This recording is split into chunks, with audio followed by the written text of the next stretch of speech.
So the rumblings got stirred over the weekend with the visit of Mark Gronowski to Iowa City, and the confidence meter kept going up and up and up, and it is 100% completed at this point. Just moments ago, Mark Gronowski from South Dakota State through the transfer portal to Iowa to possibly be the Hawkeyes 2025 starting quarterback. Appreciate you being here at the Voice of College Football. Please leave those comments and questions in the chat. One of the reasons we're late, basically, Corey posting a video. So go directly from our conversation from the Hawkeye of the Storm. Check out Corey's synopsis of what went down with the Hawkeyes and Gronowski today. Hey, Corey, how you doing? I'm doing good. Yeah, timing is impeccable.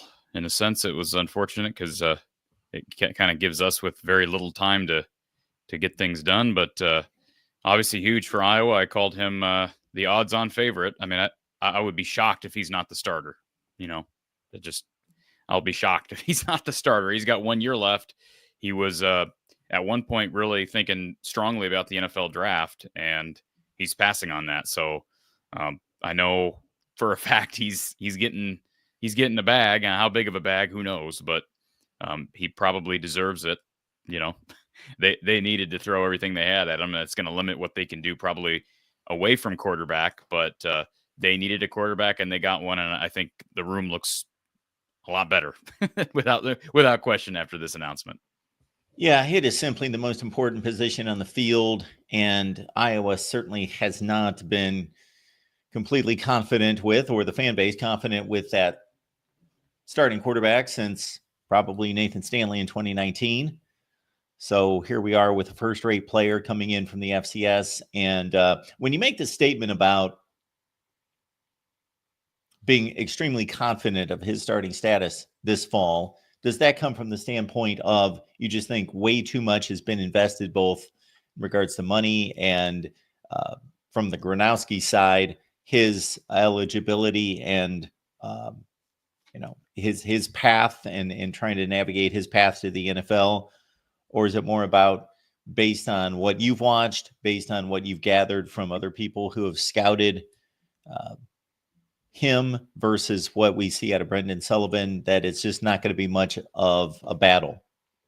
Well, I mean, I want it to be a battle, right? I think that's one lesson learned from what happened with Cade McNamara. Not that they did tell Cade when he committed that he was the guaranteed starter.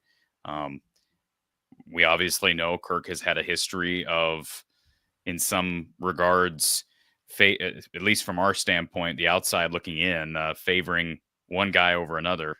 And that has frustrated people. But you also wonder how much of that was assurance when he initially got here that, hey, barring colossal failure, you're going to be the guy. But it's a different era now with Tim. I mean, he was part of that this year, but it was his first year at Iowa. And I just think based on what I've seen from Gronowski, his resume outweighs. I mean, I know it's at the FCS level, but I think this is one of the bigger. Here we go. This is one of the bigger transfer stories so far this offseason for anybody. I really do. As far as an individual impact on an institution. And we probably said similar things. I'm not going to, lie about that. We said similar things after the Cade stuff. We thought that was going to turn out differently. We thought that was what Iowa needed. And it didn't work out. But as I said in my video that I just published, I think Gronowski's got a better arm. He's more mobile. He's clearly less injury prone. He did have a serious knee injury, but it was literally 4 years ago, almost 4 years ago. He's played a really high level since then. He's been... And unlike with Cade, where Cade is winning a lot with his team and putting up good numbers, but not great, Gronowski's put up phenomenal numbers and he's been named, Missouri Valley Conference Offensive Player of the Year multiple times. He was the Walter Camp Award winner in 23. He was a finalist again for that award this year. So, I just think it's totally different. And I know you and I talked last show. I don't know how in tune you are with him, but he's been like one of the faces of FCS football now ever since that year, ever since 2021. And Iowa got a glimpse at him in 2022. And it's not like that offense tore through the Hawkeye defense in 22, but that team almost came in here and won. The dude's got moxie. He's tough. I said in my video, he's not as mobile and elusive as Brendan Sullivan, but he is mobile. He's got over 1,000 career, actually over 1,700 career rush yards. So he's a positive runner. And I just think arm talent wise, they haven't had somebody like this in a long time. And I'm hesitant with my predictions at quarterback, understandably so. But I cannot imagine a scenario in which he's not the starter unless he gets hurt. And that's always a possibility. I also wonder now what this means for Brendan Sullivan. I know he preached pre-bowl game that he was locked in no matter what, and he understood why they had to go to the portal at quarterback. But he's got 1 year left, Mark. And I just wonder, like, is he okay coming here and being the start? Is he confident enough in himself to return and say, I'm just going to beat out Mark Gronowski? Is he realistic enough to know that probably won't happen, but he's comfortable being the backup? Or does he recognize that he'll probably not be able to beat out Gronowski, so he ups and leaves? And just because the portal window's closed, he's a graduate. He's going to have graduated, and he'll be able to have dotted his I's and crossed his T's, and so he'll be able to do that. So anyways, those are all questions that need to be answered. So in terms of Brendan Sullivan, I would think that all depends on what his goals are and what his aspirations are past college football. Does he legitimately think that he can continue playing? And I'm not saying that skeptically. I'm just saying it's obviously not a shoo-in that Brendan Sullivan's an NFL quarterback, whether that be a second or third stringer. But he'll have that opportunity. I would think that, if he turns in a decent season, whether that would be at Iowa or anywhere else, that he'll get invitations to NFL camps. So he will have that opportunity to extend his playing career. But I don't know how realistic he believes that is and how much of a factor that is in his planning and his planning for the future.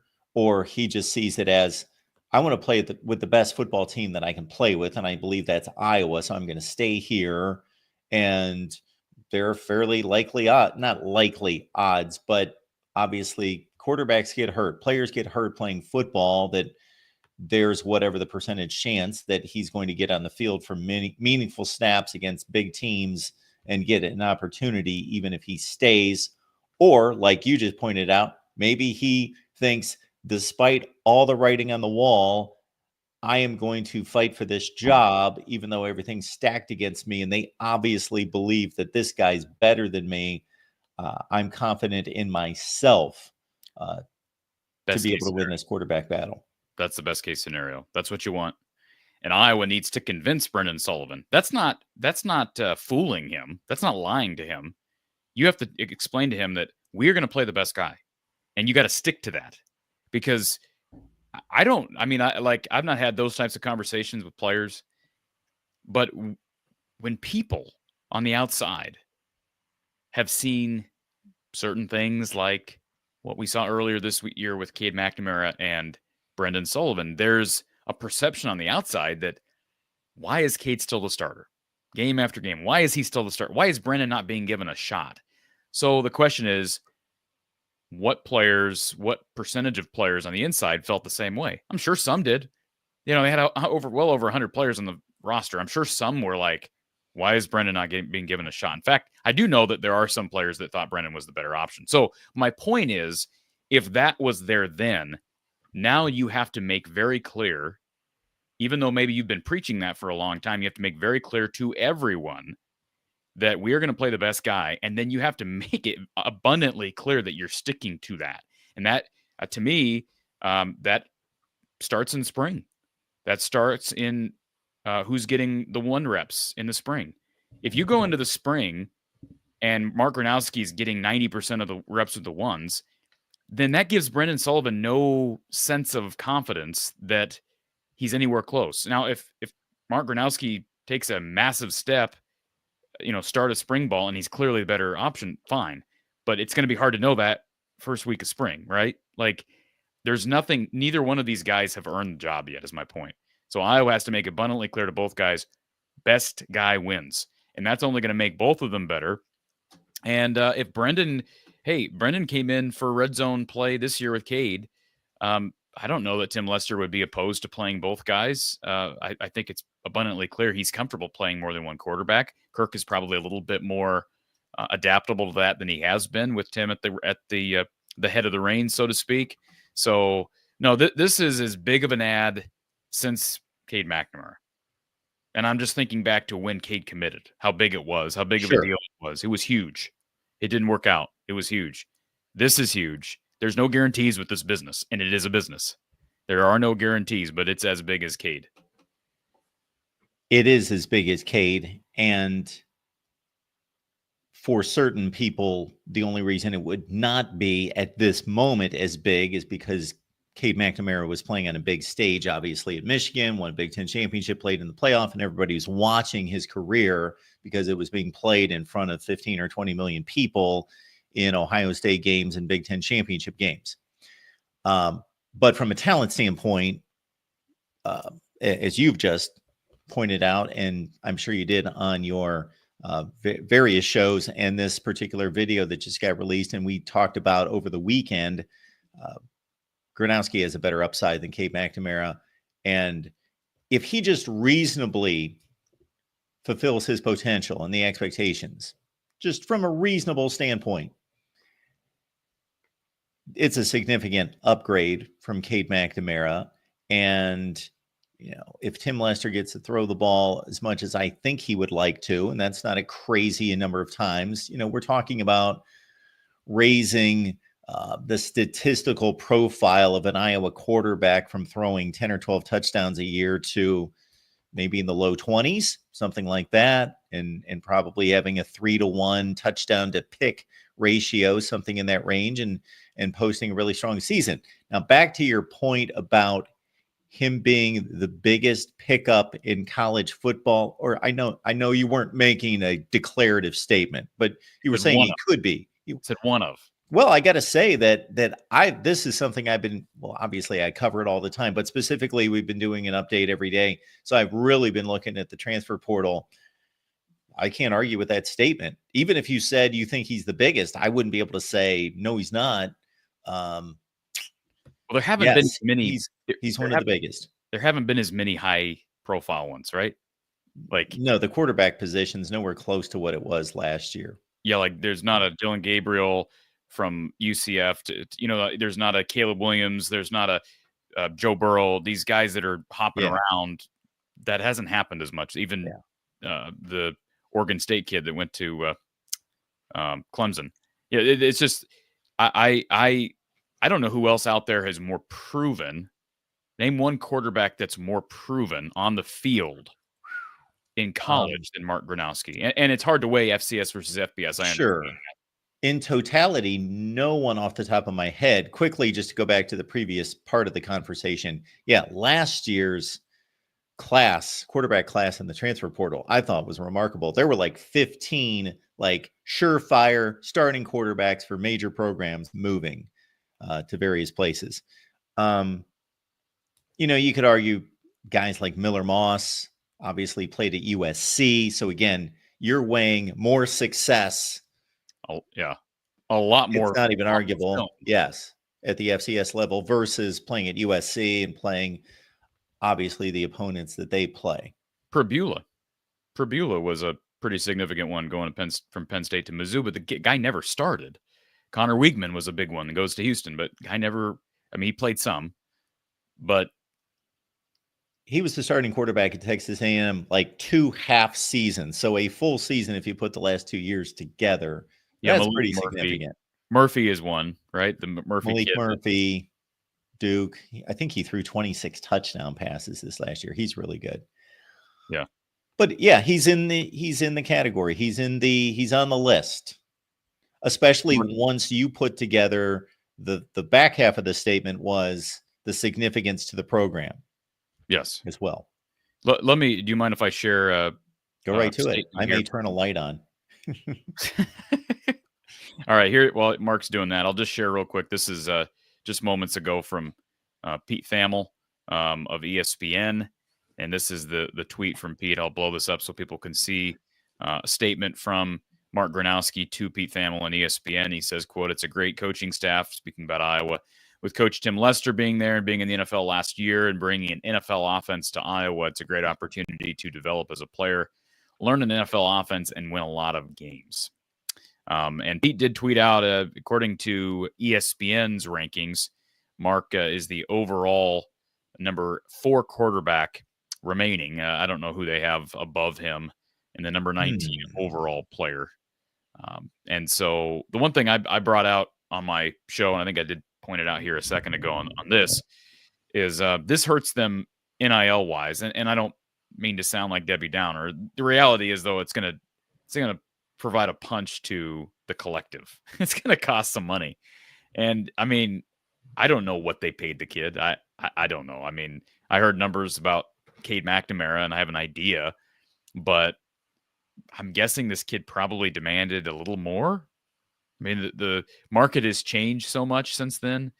And so then my question is, how much does Iowa have to pay a kid like Sam Phillips from Chattanooga, who, by the way, sounds like is back in the mix for Iowa after he had scheduled a visit for USC, but it sounds like maybe he didn't go on that visit. I've not spoken with Sam Phillips, but last I knew he was considering Iowa and Virginia Tech, but he was scheduled to visit USC, and that visit has since not occurred.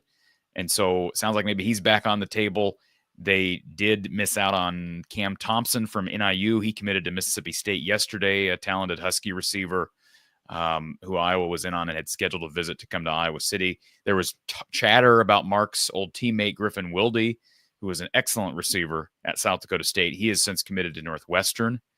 And so I'm trying to think of other guys, receivers that Iowa has been in on. Some of them have been off the board, but I think that the main target is, without question, still Sam Phillips. If they could add Sam Phillips with Mark Gronowski, then you have a potential of a really, really loaded, at least top of quarterback, top of receiver. Depth at both positions still very much questionable. It's still, they're not going to go from being poor rooms to strong rooms. But boy, if you could add Phillips with Gronowski, then you've probably done what you've needed to do on offense as it relates to the portal. Corey, did you say the 4th best player according to 247 Sports or quarterback? Yeah, ESPN's got him as the 4th best quarterback available. ESPN. Now, according to 247, he is the 2nd best available quarterback. Okay. And who's above him? I don't agree with this. They have the UNLV quarterback, Matthew Sluka. Remember him? He was the first quarterback that made all the news because he quit on his team like 4 games into the season. He's the starting quarterback of a good team that almost made the playoff, and he stops playing after 4 games. That was so strange. And it's like, so these rankings are not all created equal, because you're like, well, Iowa's never going to, you knew Iowa was never going to pursue him. They were never going to. And maybe that's why he's still available. Nobody's maybe pursued. I don't know. So compare this edition of Mark Gronowski to the other big names that are off the board. Zach Calzada did really well at Incarnate Word. He's back in the FBS. He's at Kentucky. That was a pretty big one. John Mateer at Oklahoma from Wazoo.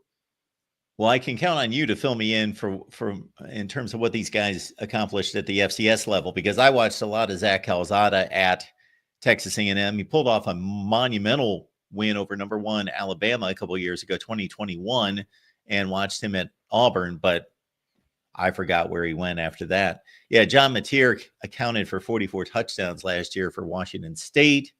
Luke Kromenhoek, I'm mystified by that ranking. He's done nothing on the collegiate level. He was a highly recruited player, high 4-star, maybe even a 5-star. He got some chance at Florida State after, as you'd mentioned, DJ Uiagalelei faltered at Florida State. They pretty much just opened up the roster and played all their kids, including him. And the offensive line was atrocious, but he didn't play well.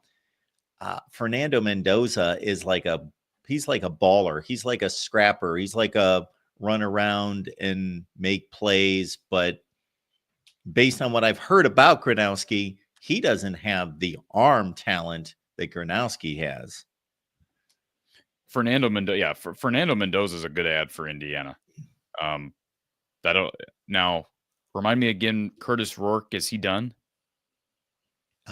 He must be. I believe he is. Yeah. Okay. He was at Ohio for a while. Yeah. So, but I think that'll be interesting to follow his career, because Cal quarterbacks tend to kind of fly under the radar. But unless they're Aaron Rodgers, I guess. yeah, that's fair. That's been a while. So yeah, Malik, who else is below on this list? Okay.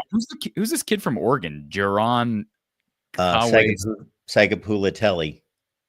Yeah, he has yet to play any football. He originally signed with Cal, transferred to Oregon. Now he's transferring back to Cal. Okay. Yeah, it's interesting how these rankings are created. From time to time, Corey, you let me know that we should start an FCS Voice of College Football channel. Yeah. You know what I would start before that? And not that I would be the master at this, but when I look at these rankings like this, do my own rankings, because I don't agree with these rankings at all. Yeah, do it. I mean, like I said, it would be I know you don't you do a portal show every day with Leanne Herring, who's really entrenched in. She's down at the Navy All-American workouts this week, all week. She's been a recruiting analyst for a long time. Well, you could do a transfer portal at the Voice of College Football, and it'd be phenomenal. But anyways, I'm sure people are going to start complaining if we stop talking about Gronowski. But yeah, Darian Mensah, there's another weird one that apparently got millions to go to Duke. But and Miller Moss, what did I say? Did I say he went somewhere else? No, he went to Louisville. Yeah, USC to Louisville. So yeah, I'm curious if we'll ever know exactly what other schools were pursuing Gronowski, because it's been pretty quiet. Like I said at the outset, it's been well documented that he's been considering Iowa or the NFL, but I have a good source that told me on solid grounds that Northwestern was very much interested in Gronowski, but then they got Preston Stone. So my guess is that they couldn't pay him enough to come in as well, not knowing what Northwestern must have a pretty good collective, by the way, because they do pretty well in the portal. It's amazing to me. I've said the same thing about Duke, and I know there's wealthy alums for both schools. And then the Wazoo thing, Jimmy Rogers, old SDSU coach, it sounded like they wanted him as well. But who did Wazoo get? Didn't they get somebody as well in the portal? Didn't Jimmy Rogers land somebody after he took that job? Yes, he did. I'm not seeing him, and I'm not remembering.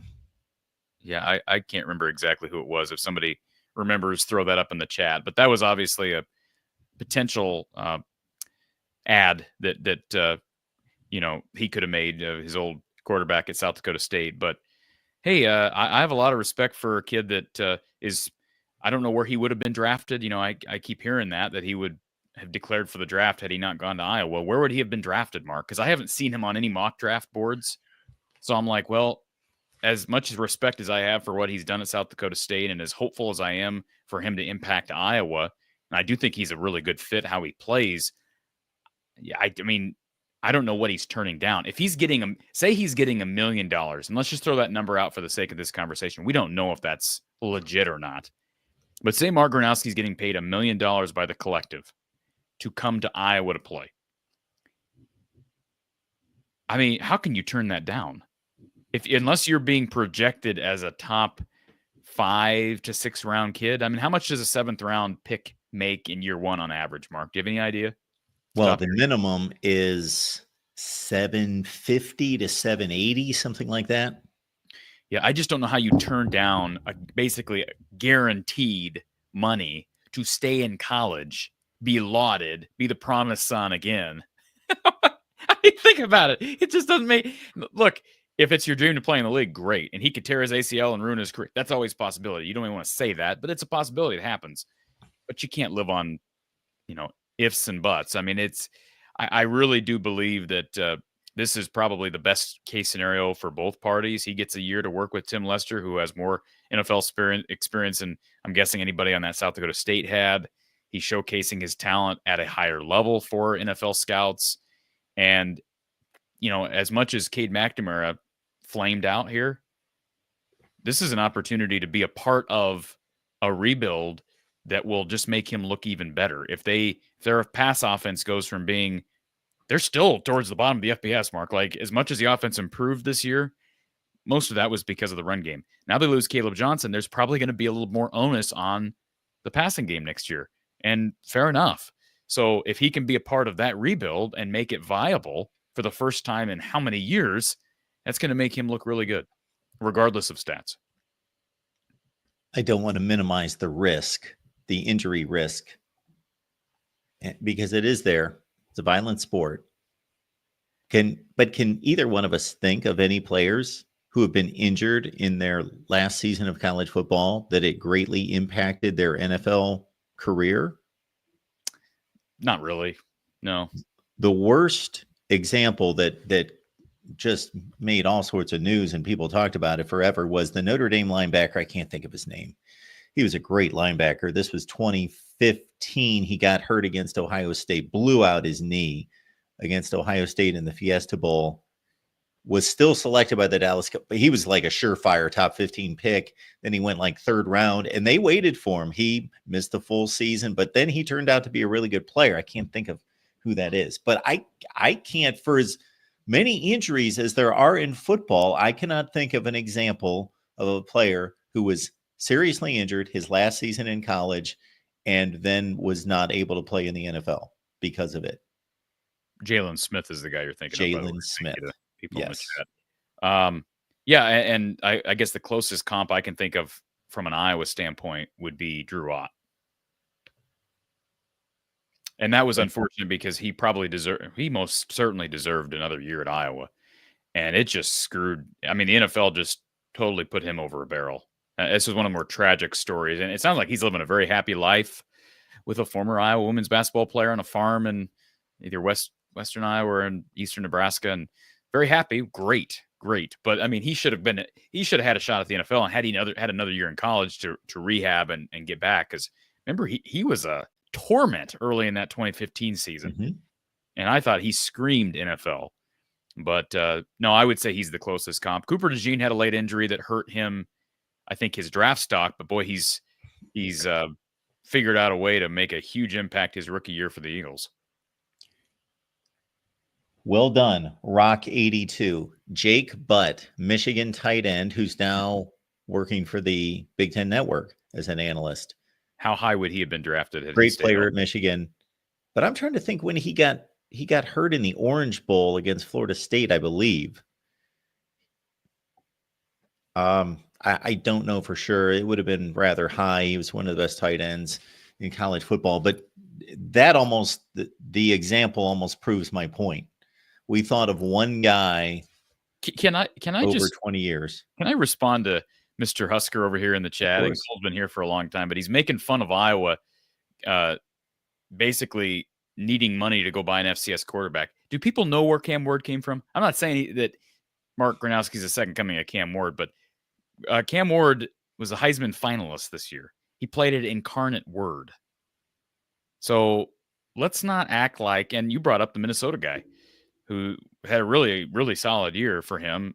And probably the team around him wasn't as good as what we're used to. The run game was not as dominant as we're used to at Minnesota.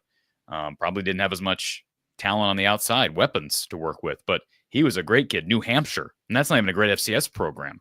But that was a really solid FCS quarterback that made the hop and did so seamlessly. This can be done. I mean, it's not like we're going from, NAIA to Power 4 football. And South Dakota State is the best program in the FCS, arguably now because North Dakota State won the title last night. But he won 2 national titles there. So he's been a part of the best and had played in the best conference in the FCS against the best teams like North Dakota State, Northern Iowa, go down the list. The national championship game was last night. Yeah, you didn't watch it, I assume. I don't think I've ever watched it. That's amazing. I just don't. I don't even understand that. I don't understand it. And I didn't watch it. But what I don't understand. I don't understand, but I didn't watch it. Well, okay. You're the voice of college football, Mark. You do realize that FCS is college football, It right? is college football, but you also understand I can only do so much. But I had no idea that the game was last night. I looked up the box score on the Gronowski game in the semifinals just to see what he did against North Dakota State. 14 of 25, about 200 yards. Looked like a pedestrian kind of effort, but he didn't throw any picks. But I did not watch that. Now, if I was focused on Iowa football like you are, of course I'd go back and watch the Gronowski games. Let's go ahead and I'll go ahead and share my the stats here, Mark. Let me do that real quick. As you're doing that, I'll just mention arbitrarily, and nobody's going to appreciate this, especially Erica. PJ Fleck, by the way, is still undefeated in bowl games since you bring up Minnesota. Yeah, you got a bucket of mayo on his head. Didn't you like that? I didn't say. I need to go back and look that up. Watch that. Did he wear a hat? He did one of his "it's all about me" type of deals where he put a cap on and then he went and he threw it off and then they dumped the mail. I love PJ. He's great. Oh, it's ridiculous. All right, let's throw up the stats here. So here's what we're looking at for Mark Gronowski. You see the numbers every year. He's had 3 straight years of over 60% completion percentage. Make these a little bit bigger for people. He's had basically 3 straight years hovering around 3,000 pass yards in each year. All 4 years, actually. He started as a true freshman. Let's remember that, Mark, in that spring of 2020 season, and threw 15 touchdowns, 3 interceptions, and is thrown for over 8 yards per attempt in every season. Obviously, was phenomenal in 23s when he won the Walter Payton Award in 2023. And you look at the rushing numbers, pretty consistent there as well. Somewhere between 380 and 580 every year. And he runs for a lot. He's had 37 rushing touchdowns as well. He had a long of 80 yards in 2020, a 51-yard run in 2022, and then a 33-yard run in 2023. He's even caught a pass every year, Mark. You like that? I like that. Yeah. So, you look at his game logs. You kind of alluded to this. You say, I don't know if you use the word pedestrian, but here are his playoff numbers. They just weren't throwing the ball a ton. They had a very good run. They run the ball very well. He runs the ball well. And he's efficient. His worst day was that game against Incarnate Word. That's a game they won in the semis, in the quarters. And he was 7 of 16, but had 3 touchdowns, 1 pick, and still had a really good QB rating despite the poor completion percentage. But in general, you just see efficiency as you go down this list. But there's very few times that they're asking him to throw the ball more than 25, 28 times. You can count on one hand, even this season. Threw the ball 37 times against Okie State, Mark. 264 yards. Completion percentage wasn't phenomenal, 20 to 37 against Okie State. And ran the ball for, 17 yards there. So, and then I know people are always curious about looking at a guy against Power 4 competition. So how do I go back to, let's go back to his 2023 game log. And let's just see, how can I do that? How do I go to his 2023 game log here? I would think that if you not going to let me here. All right, let's do this. Let's do it a different way since we're live here on the air. See if this will let me do it. Okay, 2023. Oh God, never mind. This is a mess. Can't you? Why is this so difficult? Can you explain this? Well, I use College Football Reference, but I don't know. I know, but FCS, do they have College Football Reference? We're going to find out here in a second. Let's see if they have that, because I agree. College Football Reference is much better than all the major. Yes, this is scintillating. Oh, they do. Do they have it for him? Oh, that's basketball. Why does College Football Reference? Look at this. Players with last names starting with a G. This is ridiculous. Anyways, somebody throw it up in the. Actually, I guess they can't throw links up in the chat. I don't have it. I give up. I thought there was a way that you could have maneuvered it, but I'm not sure. And now I can't remember what it was when I saw it. But anyway, Yeah, I would be interested to see, and we'll look back at how he did against Power 4 competition. Yeah. So, well, one game was the Iowa game in 2022, yeah, right? yeah. And what did he do in 2022 against Iowa? He probably didn't put up great numbers. That was a really good Iowa defense. That I know he didn't throw a touchdown. Yeah, Gronowski's numbers in 2022 were, let's see here, 10 to 26, 87 yards. Yeah, he really struggled. In his defense, too, that was coming off his ACL. He missed all of that previous season. It was his first game off of a serious knee injury, and he's on the road at Kinnick against that defense. Yeah. I mean, think about that. Yeah. That's a pretty tall order. Yeah. Yeah. You can go back and scout that game. Scout his 26 dropbacks, or maybe he had more like 31 and got sacked 5 times. He was probably looks like in 2022, South Dakota State did not play any other Power 4 teams. And of course, that truncated 2020 season that was played in the spring, they weren't playing FBS opponents. And he didn't play in the fall of 21. 2023, I'm not seeing any FBS opponents on there either, actually. Interesting. Western Oregon, Montana State, Drake, yeah, they don't play. Illinois State is FCS, right? Yes. Yeah. They didn't play any FBS opponents in 23. So they played Okie State and Iowa. So those are the only 2 teams that he's played at the FBS level since he's been there. But again, I mean, he's playing in the best conference in the FCS. So, and they're not this guy. He's not going to come in and be Cam Ward as it relates to numbers, right? He's not that athlete. He's probably never going to be a top 1 or 2 round pick.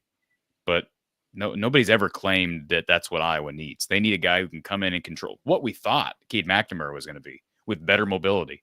And I mentioned on the video I published here a little bit ago, I think he's a better athlete than Cade. He may not be a quicker athlete than Brendan Sullivan, but he's a big dude. He's like 6'3", 230. I think Sullivan's listed 6'5", 220, somewhere in there. So he is a built dude. He's a man coming in there and playing football. So, you know, and hey, leave it wide open for everybody. Jimmy Sullivan's coming as a true freshman. We talked about the advantages of him being there for bowl prep. You had a walk-on that played this year in Jackson Stratton. Now I think it's fair to say let's wait to see what Brendan Sullivan does, because just because he said he was locked in into December, things change. And if he's able to enter the portal as a graduate, then there's no guarantee he's here. But it would be great if he is, because I think that's a pretty good luxury to have a guy like Brendan Sullivan as a backup quarterback. It'd be as strong as the room has been that I can remember. We thought the room was going to be pretty strong this year with Cade and Brendan, but Cade just flopped. And, Brendan had his ups and downs in his first year. Remember, he didn't get here till summer. So now he'll have had a full year and a half with the program. Plus you add an experienced guy in Gronowski and a guy who got playing time in Stratton. So the room will be as strong as it's been since at least 2019 and maybe stronger as a whole. I wonder if Brendan Sullivan was okay with the decision as it was made at the outset of the season. What do you mean okay with the decision? Not that he's not a competitor and didn't want to start, and you always or generally believe that you're the best player and should be on the field. But, we had the conversations every week, and I just felt as though, based on the numbers and based on watching both of them play, that this was a dead even affair going into it. But Brendan Sullivan had the more recent success, didn't have the rust, had the mobility, didn't play with the kind of players that Cade McNamara did at Michigan. Therefore, I was adding all that up to make a projection that Brendan Sullivan would be a better quarterback than Cade McNamara. I think I can stand on that if we go back to our conversations. And then on top of that, again, I was drawing a lot of cute clues from Tim Lester, who seemed to be just complimentary of Brendan Sullivan at every turn and just kind of like not wishy-washy, reserved in his judgment and evaluation of Cade McNamara? I mean, if he was okay with not being the starter, then that's a big red flag in my opinion. Yeah, there's under no circumstances should you be okay being the backup. That doesn't mean you're a bad teammate. You're going to support your guys, but I think based on the intel that I've been able to pick up on from great coaches like Coach Patterson and Gary Close and go down the list, you want guys that are not going to check out when they don't win a job, but they're also not going to buy into being the backup because they want to earn the starting role eventually. Maybe I didn't phrase that correctly, because he didn't jump in the portal as soon as the regular season was over this year. So did he feel as though at least he was given a fair shot and the evaluation was fair, or that he already had 2 strikes against him and Cade was basically given the job? That's a great question. Yeah, I don't know. I mean, he seems like he has a great attitude, and I'm sure he'd never answer that question in the public view. But I would have to think he probably feels like he wasn't given a fair shot. But like I said, the dialogue he gave in late December was, hey, I'm a Hawkeye, and I understand you have to play the portal game. So he acted like, well, I'm not offended that we're going to the portal and we're looking. By the way, thank you for people in the chat directing me. I was just missing this little thing over here that's the drop down for the year. So here's his logs. I mean, every once in a while he'd have a 300-yard plus game. Here's one against Missouri State. Here's one at Youngstown. He had 295 yards. Here's one against the Panthers of Northern Iowa. Northern Iowa, I think, took a step back in 23, 291 yards through the air. But he had plenty of games like this one. I don't even know. Maybe he got hurt in that game. Threw 10 passes, 121 yards. Here's one he threw 17 passes, a couple of 19 attempt games. Mercer threw 16, 19 against Villanova. I mean, so it's not like they were asking him to be Cam Ward, is my point in bringing this up. He is what he is as it relates to the system that he was in. But I just think from a pure arm talent perspective, we don't know what he can do. If Tim Lester, not to say that they're going to abandon the run, nobody's ever, and I don't think he fits that mold either. But Iowa's been looking for a guy that can control the that can control the game, be a game manager, but at the same time, let loose on a play action, throw down the field. The run game is still going to be offense number one. You had to have liked what you saw in the bowl game from Jazz Patterson, Kamari Moulton. They both looked really good.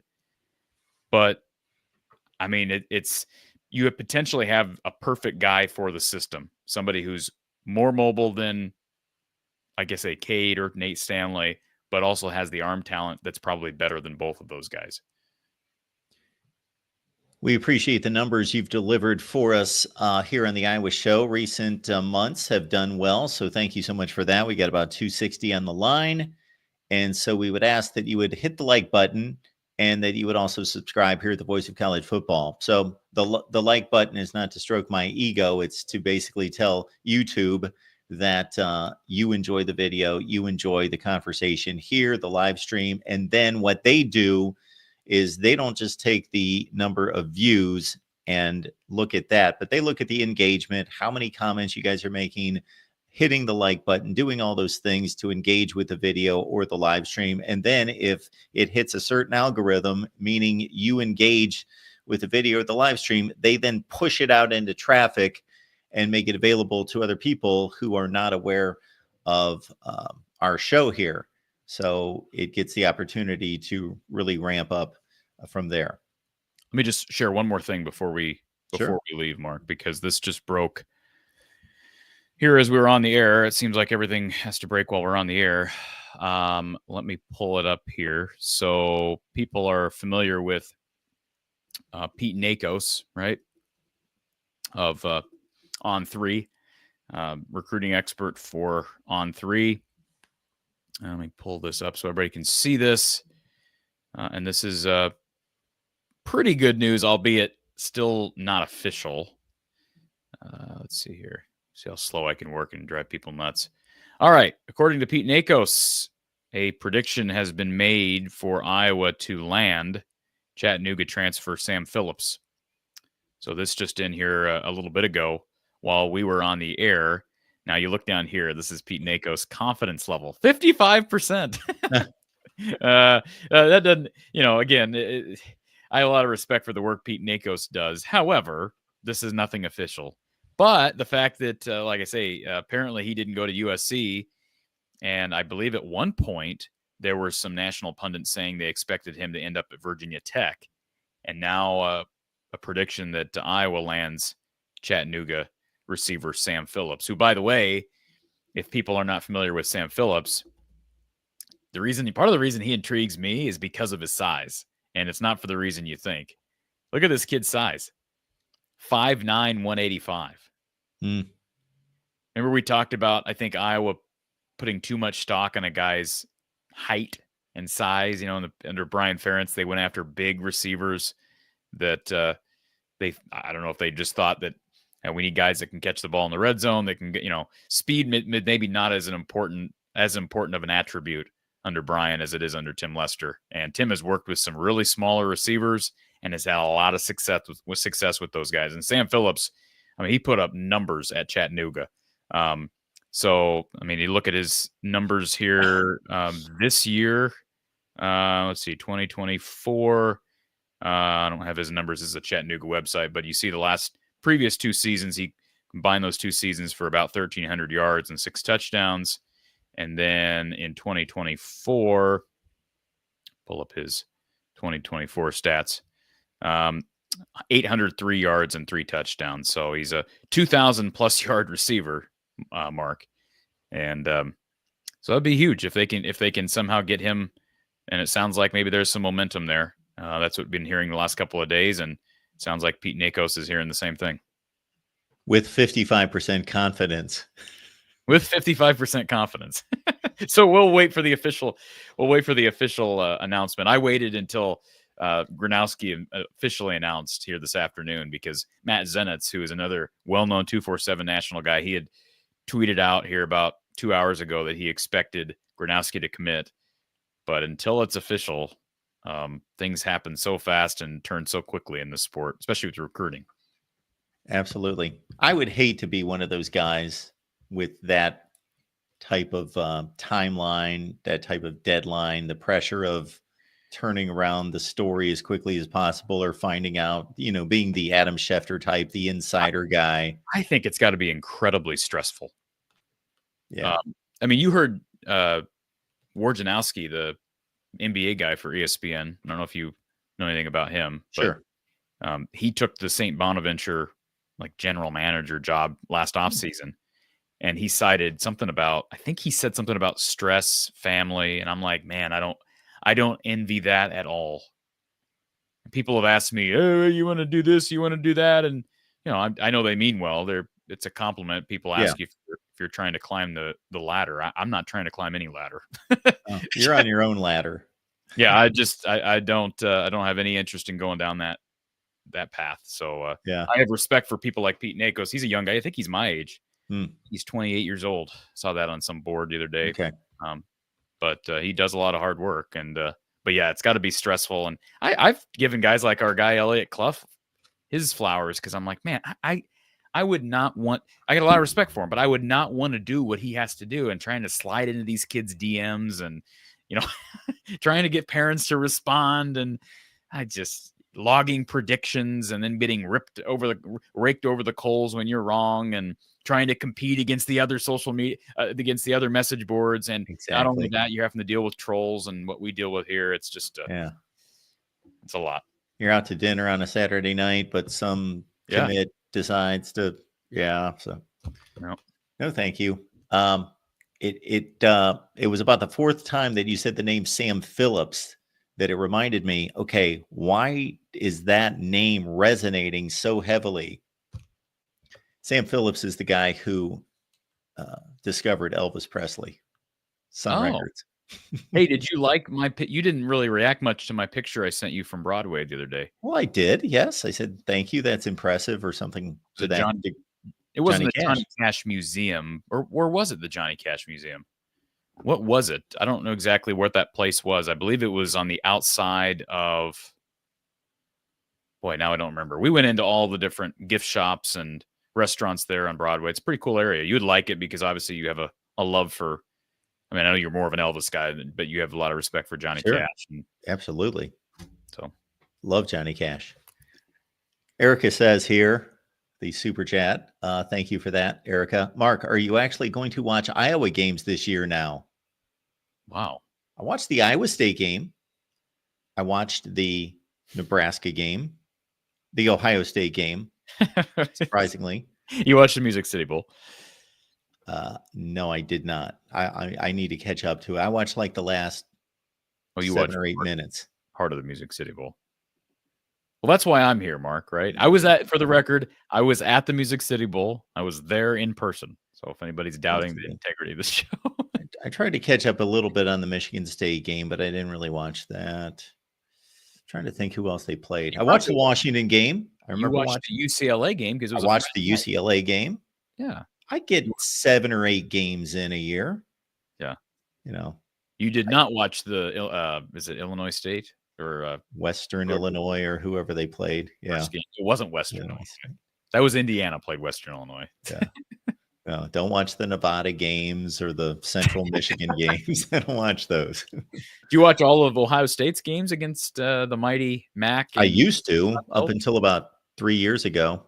Okay. I don't even watch Ohio State past like 28-0 against Maryland. I'm like, okay, I'm out. I'm not watching the rest of this. Well, at least all are created equal for you. That's good. Yeah. Try to cover it all. Appreciate you being here at the Voice of College Football again. Corey and I get together every Tuesday at 4:30 Central Time. Please make it back. Bring a friend or 2 or 50 with you. We might as well build the show. We might as well have 1,000 here. If we're going to have 250 here, we might as well have 1,000. So we do appreciate your support. And of course, from the Hawkeye of the Storm is the place to be to check out the video on Mark Gronowski right out of the gate. So you might as well head straight there. And then also, what does the basketball lineup look like this week?